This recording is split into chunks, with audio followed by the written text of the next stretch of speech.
Hello, sippers. I'm Demetrius, I'm Renee. And I'm Martia. and this is SipnUnWINE, a true crime podcast, and more.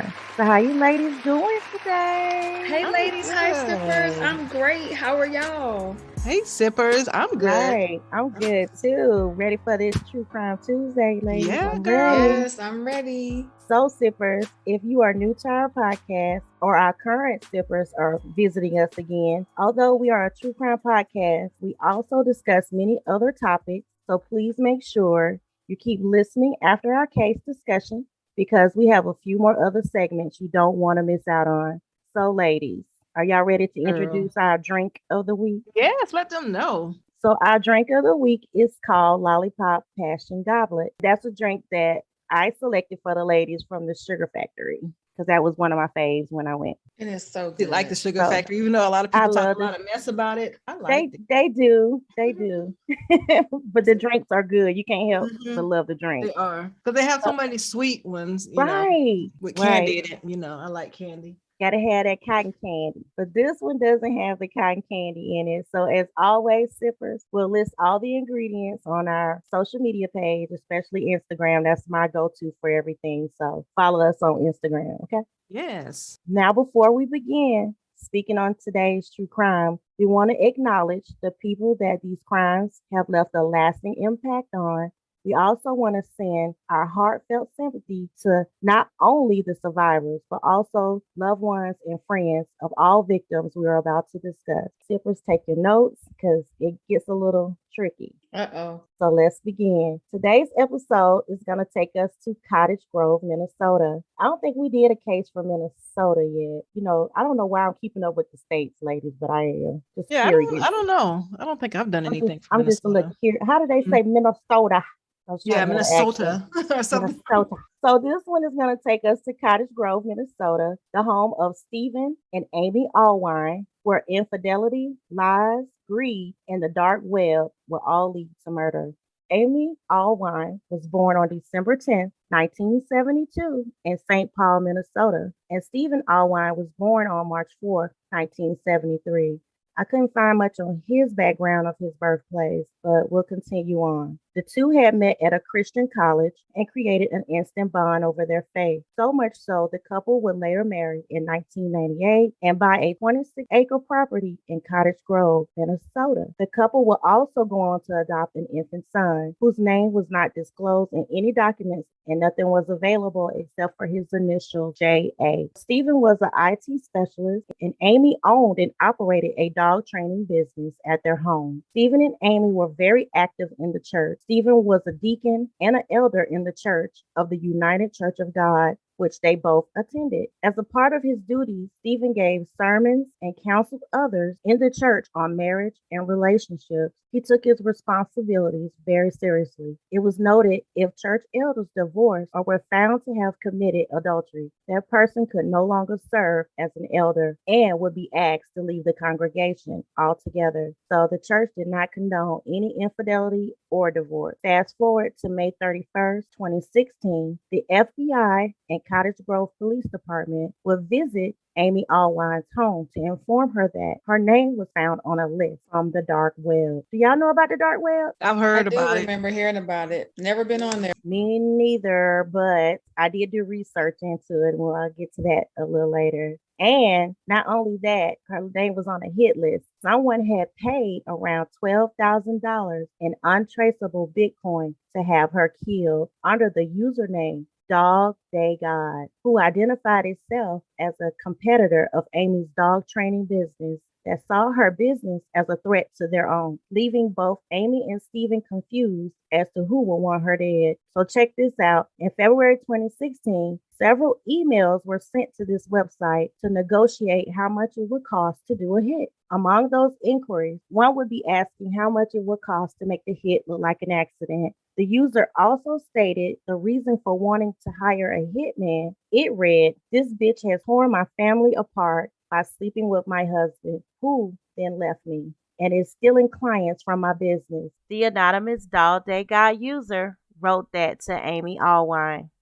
Amy and Stephen were like confused. Who would want her business destroyed and want her murdered. So, on the side note, Amy Allwine's name came up as a target in the original hack of the Bessa Mafia dark web murder for hire site. The hackers released all information from the site and gave it to the FBI. In their findings, it showed the site had been paid by Dog Day God multiple times to place a hit on Amy, and all attempts failed because Bessa Mafia only wanted to scam the user out of his money. Shortly thereafter, a full refund was requested by Dog Day God because the website had not delivered as promised after several attempts to kill Amy Allwine. Since Dog Day God never got what he paid for with Dark Mafia, he instead moved on to Dream Market, a dark web marketplace in which he inquired and bought a drug called scopolamine. So according to the criminal complaint, this drug is also known to erase a person's memory, rendering them incapable of exercising their free will. This drug also was odorless and tasteless and made into a powder that quickly dissolved in liquids and is commonly put into drinks or sprinkled on food. In researching this case, I got curious about the dark web, y'all, my little nosy behind. And let's just say, with all the research that I was trying to do, it just sends you down a spiral road of a rabbit hole, okay? It almost makes you feel dirty. It almost makes you feel like you're dirty and being sneaky. I feel like whoever went on the dark web, like they could track you, the government or somebody, and you would get arrested or something like that. So I never was curious enough to try to go and find out what was on there. Yeah, because right. So I found out that the dark web does a lot of illegal things that go undetected and under the radar, which like cannot be traced back. Go ahead, I'm sorry. Exactly. And gambling and selling of drugs and a lot of other illegal activities, right? So let's dive back into the case. Roughly a month later, after the hitman for hire incident failed, Amy received 2 emails from an anonymous account threatening to harm her and her family if she did not commit suicide. One email read, "Commit suicide. If you do not, then you will slowly see things taken away from you. And each time you will know that you could have stopped it, which will eat you apart from the inside." Amy notified the FBI and they immediately began an investigation. They interviewed both Stephen and Amy's friends and their colleagues. They also searched through the 2 laptops owned by Stephen and Amy Allwine, but the investigation yielded no results and no possible suspects. These threats were not to be taken lightly, so the Allwines were advised by law enforcement to protect themselves. So Stephen and Amy bought a home alarm system and purchased a 9mm handgun for protection. Fast forward to November 13th, 2016, things would take an unexpected turn for the Allwine household. Here are the day's events that took place. Stephen woke up at 6 a.m. to start his day and went to his basement office to work. Around 12 noon, he went upstairs to have lunch with his 9-year-old son and his wife Amy. But she would later tell Stephen she wasn't feeling well and she was lightheaded and dizzy and going to bed to rest. At 1 p.m., Amy's father had stopped over to the house to work on a project he started days earlier. While there, he never saw Amy because Stephen explained how she wasn't feeling well and was resting. An hour later, Amy's father left the house, but Stephen called him back and asked him if he could pick up his grandson because he needed to take Amy to the clinic. His father-in-law returned to the home and the 2 left. At 5:30 p.m., Stephen arrived at his father-in-law's. He asked Stephen, was there any news about Amy's appointment, but he replied she decided not to go to the clinic. After leaving his father-in-law's house at 6:52 p.m., Stephen and his son arrived at home and cheerfully calling out for his mom, expecting to hear her voice and receiving no answer. At 7 p.m., a 911 call would be made from the Allwine household. Their son would be the one to discover Amy's body on the floor in a pool of blood around her head. This is how the 911 call would play out. Stephen tells the operator, "I think my wife shot herself. There's blood all over." His son is heard in the background asking his dad, "She shot herself with a gun?" And Stephen replies, "It looks like it." His son instantly starts crying. The operator asks if she still has the weapon, and Stephen says, "I don't know. We just got home." The operator then asks where she shot herself. He then replies, "I don't know. I just saw blood." She asks if he sees her, and he replies, "No, I am with my son." And then she asks, "Sir, do you know if she's breathing at all?" He tells her, "I don't know. I just got back from dinner." She says, "Okay, would you like to go check on her and see if she's okay? Or do you believe she is beyond help?" He leaves his son to check on Amy and tells the operator she is not breathing. "I can't tell where she shot. I don't know." His son is heard in the background asking his dad, "Why did she shoot herself?" Stephen replies, "I don't know. I don't know, bud." So check this out. His son then asks his dad, "Are you gonna remarry?" And Stephen gives a giggle, y'all, and says, "I don't know, bud." That's crazy. Why would you ask, "Are you gonna Yeah, remarry?" right. And your mom is Kind of weird. yeah. I know he's only 9, but Still. yeah, it was just a weird situation. So minutes later, the Cottage Grove police arrived and walked into the master bedroom to see Amy lying face up on the floor with her pants unbuttoned and unzipped, her hands at her side with blood on the floor and a handgun laying on Amy's left forearm. Officers also discovered Amy suffered a gunshot wound to the right side of her head. Although Stephen was sure that Amy's cause of death was a suicide, the Cottage Grove Police Department asked for Stephen to recall what happened. Stephen told the police earlier that day Amy wasn't feeling well. She needed to rest, so he asked his father-in-law to pick up his son, and they left the house. He then goes to pick up his son from Amy's parents' house to go grab dinner. Upon returning home, they found Amy's body on the floor. Straight away, the officers were suspicious. The crime scene looked like it had been staged. The gun was near Amy's left hand, but when investigators asked her parents which was Amy's dominant hand, they replied she's right-handed.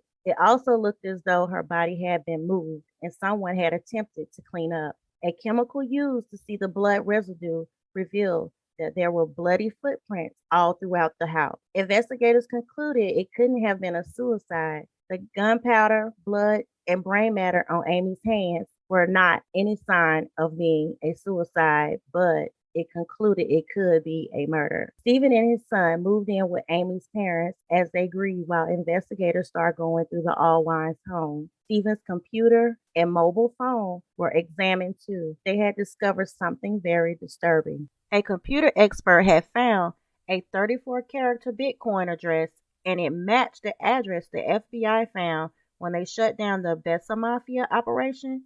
Stephen had been the one who had requested the hit on his wife. They had also discovered that under his alias name, Dog Day God, Stephen had bought an anti-nausea drug, and it's called scopolamine, that can make people disoriented and compliant. It's dubbed the devil's drug for its ability to erase memory. The autopsy revealed that Amy had 40 times the recommended dose in her system. It seemed to the investigators that when Stephen's plan to hire a hitman failed, he completed the job himself, drugging his wife to make it easier to shoot her in the head. They also discovered that Stephen Allwine wasn't the devout religious follower he was making out to be. Stephen was a member, y'all, of the dating website Ashley Madison. That is a designed website for married people looking for affairs. I had never heard of that website. Yeah, I have. That's crazy. I didn't even think they was still around. So while Stephen was ministering couples in the church on the importance of marriage and infidelity, he was cheating on his wife with not one woman, but at least 3 women. Stephen was tired of his wife, but the church did not condone divorce, so murder had become his only way out. When questioned, the IT specialist Stephen Allwine claimed he had no knowledge of the dark net, but that was a lie. He had accessed the network from his home around the same time that Dog Day God started looking for someone to kill his wife, Amy. 2 months after Amy's murder, Stephen was arrested and charged for her murder. During the trial, the prosecution told the court the motive, stating that Stephen, being an elder in the church, meant he could not leave his wife and he wanted to date other women, but divorce was not an option.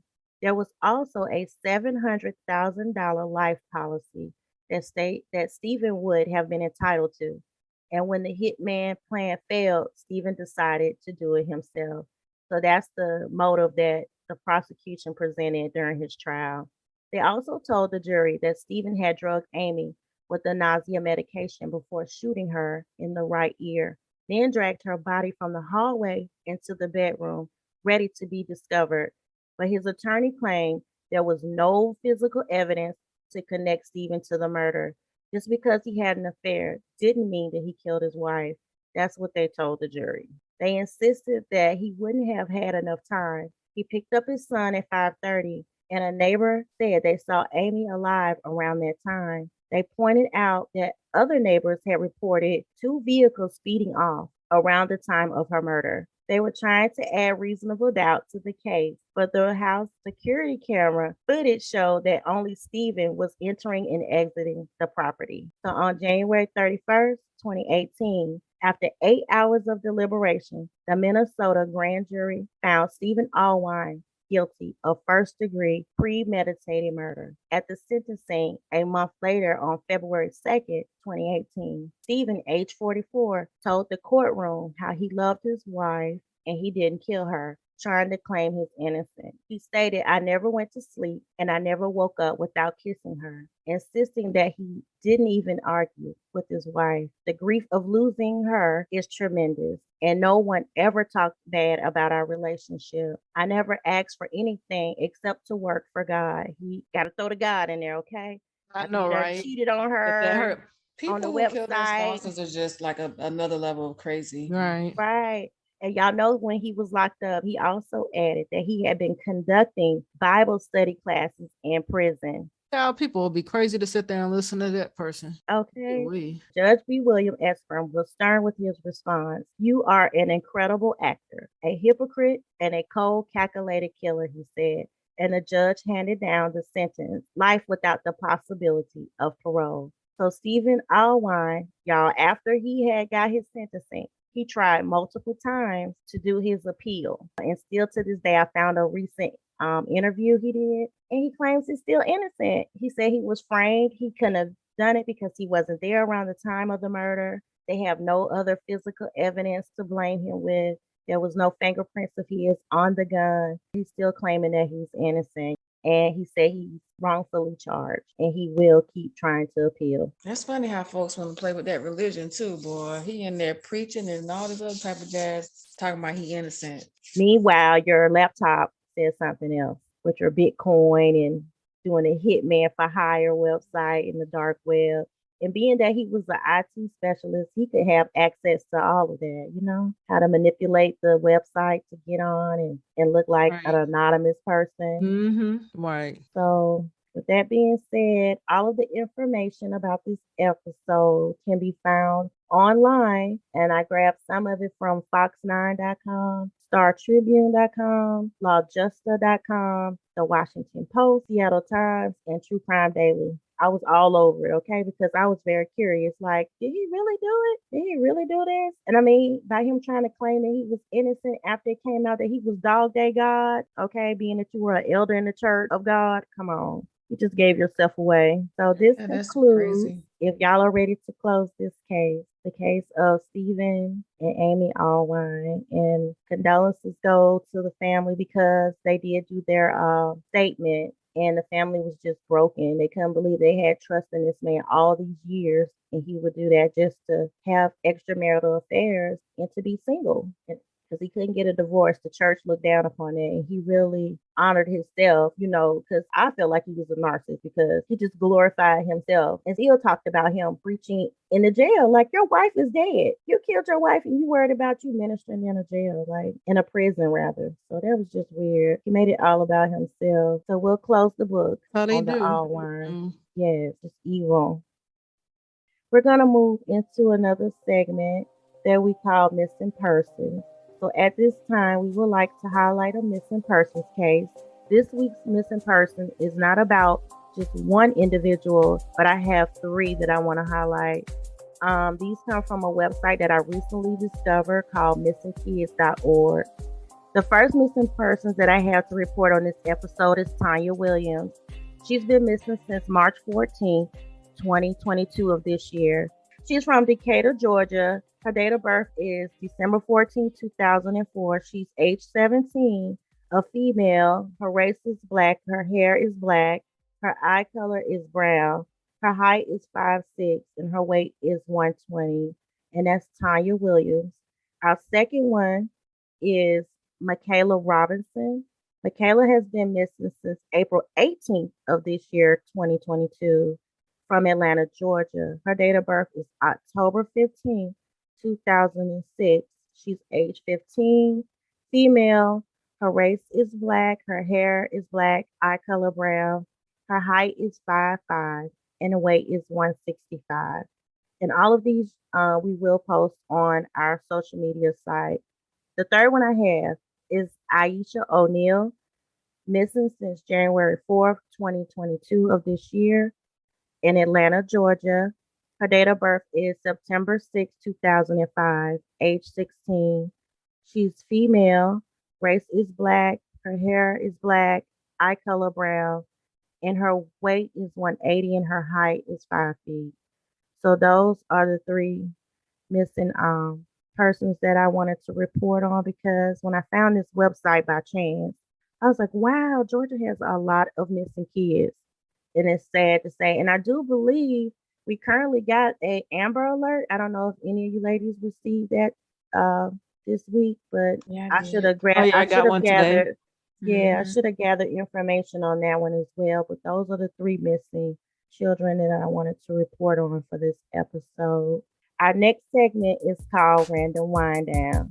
Random Wind Down is where we select random current events or things that may have sparked our interest to have an open discussion and give our opinion on.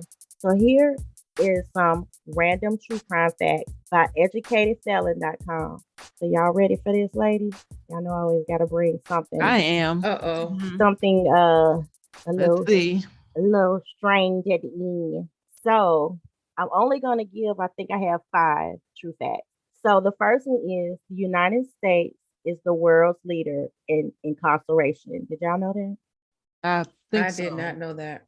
So we're the world's leader in incarceration. Something got to It's a business here. It's a big business here. Right. It is. So the second one I have, homes with no alarm systems are 300% more likely to be burglarized than homes with one. Okay. So we've always had a home alarm system. Y'all staying safe over there? Well, if we wouldn't tell you. Okay, stay right safe. now.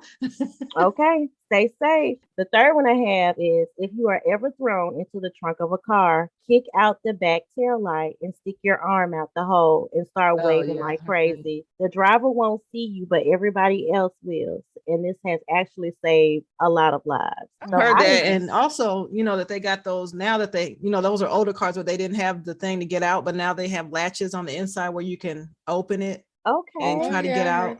Yeah, because I know I actually put my daughter in, and I showed her, and I was like, look, really? If this ever happens, if they put you in this car, in your car that we have, then you just pull this thing down and it opens up. But really, that is awesome, girl. That's right. You teach her. Girl. You got me feeling all happy about a mommy moment. The fourth one is, most arsonists are male. That makes sense. By 86%, and about half of the intentional fires are set by children. I can believe that. Yeah. I never knew that. I always thought it was like adults doing it, because you always go, oh my, gotta get the insurance on this one.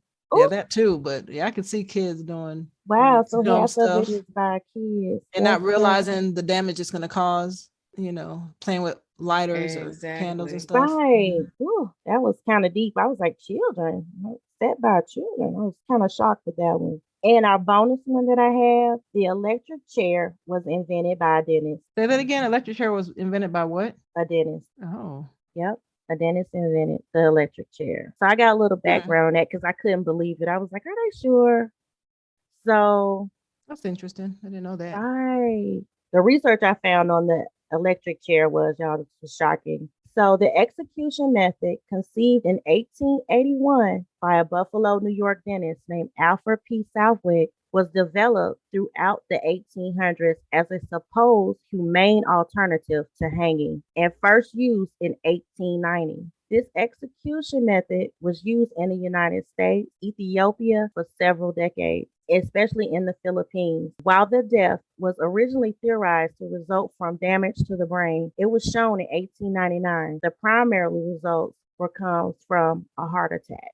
So this man decided, oh, okay, I'll just make an electric chair. Wow. And he decided to have him strapped into the seat. And he said the reason why he came up with the idea was because a guy got so drunk that when he wasted the alcohol on himself and sat into the dentist chair, the chair electrocuted him. So he was like, oh, let me market this. Oh my gosh. Oh my goodness. Right. Okay. And this will conclude this week's episode. No, it just flies by. The end already? So everybody go back and listen to our previous episodes. Yes. We have them all uploaded. They're live. Where podcasts are available. Just check us out, Sippin' on Wine, or you can go to SipnUnWINE.com or click the link in our bio. So thank you, Birds, for everything. We see you out there supporting us and we appreciate it. Yes, all of the comments and the likes. And just hit the share button. That help move us through the algorithm. Yes, hit that share button. And we do read all your comments, and you guys are funny. I gotta tell you that. Is that Pretty one way to put hilarious. it?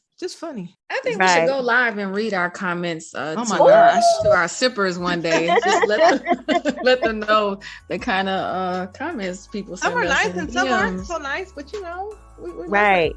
we like the interaction. We take it all in stride. We do. Right. It's media, so it's for everybody. It's for everybody. So with that being said, ladies, we hate to leave. We gotta go. But we gotta go. Hey. All right, ladies. Bye, sippers. Bye, ladies. Bye, sippers. Bye.